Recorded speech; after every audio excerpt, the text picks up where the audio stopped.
आज के इस वीडियो में हम लोग डेव एस्केलेटर लिमिटेड के बारे में बात करने वाले हैं। ये कंपनी अपना मेन बोर्ड आईपीओ लेके आ रही है जिसमें कि आपको shareholder quota and employee segment दोनों ही देखने को मिलेगा। बट यह आईपीओ का जो टोटल इशू साइज है वो आप लोगों को काफी कम देखने को मिल रहा है, जो कि सिर्फ और सिर्फ 143.35 करोड़ का है। एंड आगे इस वीडियो में हम लोग ये कंपनी के बारे में डिटेल एनालिसिस करने वाले हैं कि एग्जैक्टली ये कंपनी क्या काम करती है, साथ ही साथ ये कंपनी का फाइनेंशियल परफॉर्मेंस कैसा है। उसके अलावा ये कंपनी जो अपना आईपीओ लेके आ रही है वो कौन से वैल्यूएशन एंड मार्जिन पे लेके आ रही है, एंड आज ये आईपीओ के जीएमपी में भी थोड़ा बहुत इंक्रीमेंट आया है। तो ये सभी टॉपिक को कवर करेंगे। तो वीडियो आप लोगों के लिए काफी ज्यादा यूजफुल होने वाला है, तो वीडियो को कंप्लीटली वॉच कीजिएगा। एंड अगर आप इस चैनल पे पहली बार आए हैं तो चैनल को भी सब्सक्राइब कर लीजिए। तो चलिए अब वीडियो कंटिन्यू करते हैं। वीडियो में आगे बढ़ने से पहले हम लोग ये आईपीओ का थोड़ा सा बेसिक डिटेल देख लेते हैं। तो जैसा कि हम लोगों ने अभी बात किया कि इसका टोटल इशू साइज 143.35 करोड़ का होगा, जिसमें कि कोई भी ऑफर फॉर सेल नहीं है, सारा फ्रेश इशू है। इसमें आप लोगों को employee segment and shareholder quota दोनों ही देखने को मिलेगा।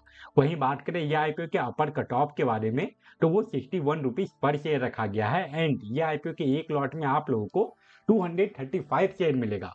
मतलब कि अगर आप ये आईपीओ में अप्लाई करने का सोच रहे हैं तो आपका जो मिनिमम कैपिटल रिक्वायरमेंट है ये 14,335 रुपीज का है। वहीं बात करें ये आईपीओ के फेस वैल्यू के बारे में, तो वो 2 रुपीज पर शेयर रखा गया है। और सबसे इंपॉर्टेंट, रिटेल इन्वेस्टर लोगों के लिए ये आईपीओ में सिर्फ और सिर्फ 10% का ही शेयर रिजर्व है। अब अगर ये आईपीओ के इंपॉर्टेंट डेट के बारे में बात करें तो 10 सितंबर को इस आईपीओ का बिडिंग ओपन होगा एंड 12 सितंबर तक आप लोग इस आईपीओ में अप्लाई कर पाएंगे।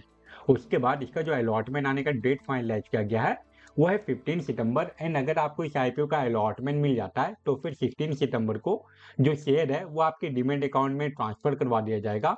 अदरवाइज उसी दिन रिफंड इनिशिएट करवा दिया जाएगा। उसके बाद इसका जो स्टॉक मार्केट में लिस्टिंग डेट है यह है 17 सितंबर।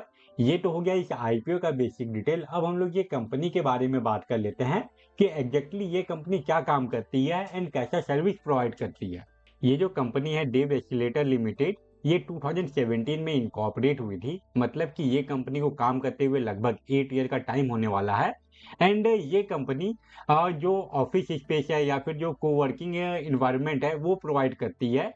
इसका प्रेजेंस आपको इंडिया के अलग अलग सिटी में देखने को मिल जाएगा। इंडिया के अभी 11 सिटी में इसका 28 सेंटर है, जिसका कि यहाँ पे seating capacity and square feet कितने एरिया में ये फैला हुआ है उसका भी यहाँ पे डिटेल दिया गया है। ओवरऑल अगर किसी कंपनी को ऑफिस चाहिए या फिर कोई सेमिनार करवाना है तो वहाँ पे ये कंपनी आती है एंड अपना जो स्पेस है उसको लीज पे या फिर रेंट पे बोल सकते हैं देती है। इसका प्रेजेंस आप लोगों को जो इंडिया का मेजर सिटी है जैसे कि दिल्ली एनसीआर हुआ, हैदराबाद हुआ, मुंबई एंड पुणे जैसे सिटी में आपको इसका प्रेजेंस ज़्यादा देखने को मिलेगा।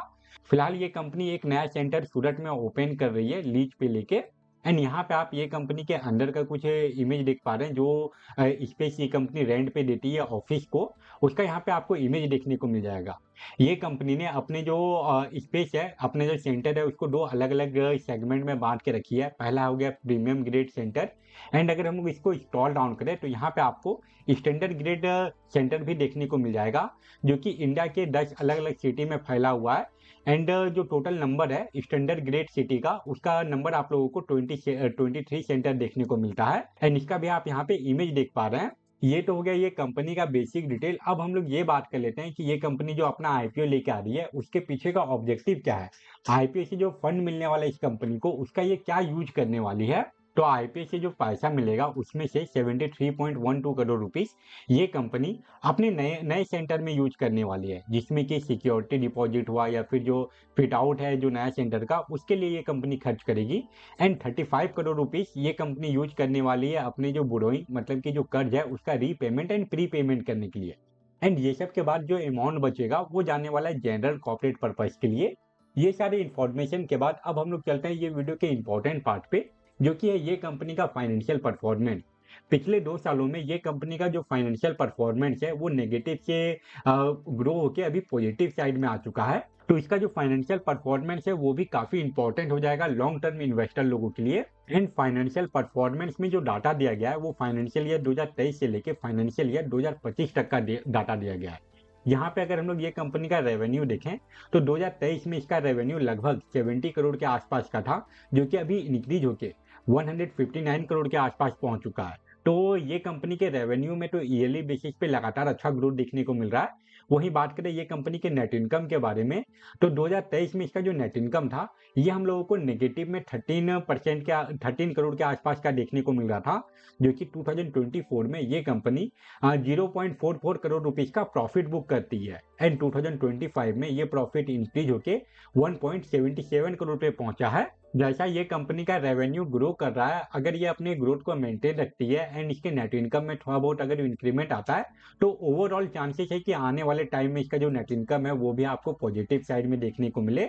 इसका फाइनेंशियल परफॉर्मेंस के बाद अब हम लोग इसका जो वैल्यूएशन एंड मार्जिन है वो भी देख लेते हैं कि कहीं ये कंपनी अपना जो शेयर लेके आ रही है वो कहीं ओवर प्राइस तो नहीं है।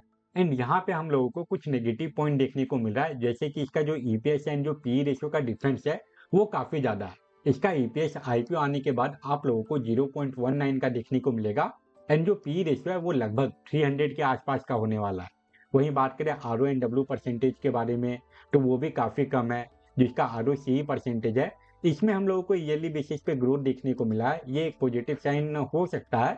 बट वहीं बात करें ये कंपनी के इब्डा परसेंटेज के बारे में, तो यहाँ पे ईयरली बेसिस पे अप एंड डाउन है।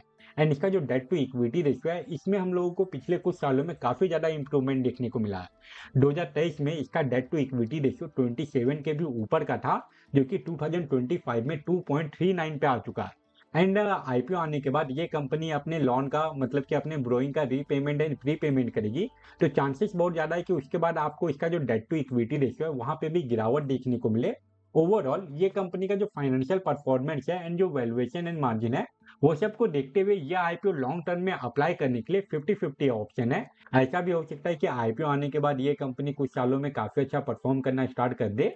बट अगर आप ये आईपीओ को अवॉइड करते हैं या फिर अगर आपसे ये आईपीओ मिस हो जाता है, तो कोई बड़ा नुकसान नहीं होने वाला लॉन्ग टर्म के बाद। अब अगर शॉर्ट टर्म के बारे में बात करें, वैसे इन्वेस्टर के बारे में जो कि आईपीओ में सिर्फ और सिर्फ लिस्टिंग गेन के लिए ही अप्लाई करते हैं, तो उनके लिए सबसे इंपॉर्टेंट हो जाता है किसी भी आईपीओ का जीएमपी।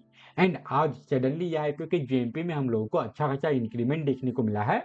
ये आईपीओ का करंट जीएमपी 9 रुपीज का है एंड अगर जीएमपी परसेंटेज देखें तो वो लगभग 14% के आसपास पहुंच चुका है। अभी ये आईपीओ की बिडिंग ओपन होने में एंड लिस्टिंग होने में एक लंबा समय बाकी है, तो चांसेस बहुत ज्यादा है कि इसके जीएमपी में लगातार अप एंड डाउन हो। एंड इन केस लिस्टिंग से पहले अगर इसका जीएमपी 40-50% पे पहुंच जाता है, तो वैसे कंडीशन में नो डाउट ये आईपीओ से आप लोगों को शॉर्ट टर्म में काफी अच्छा लिस्टिंग गेन देखने को मिल जाएगा।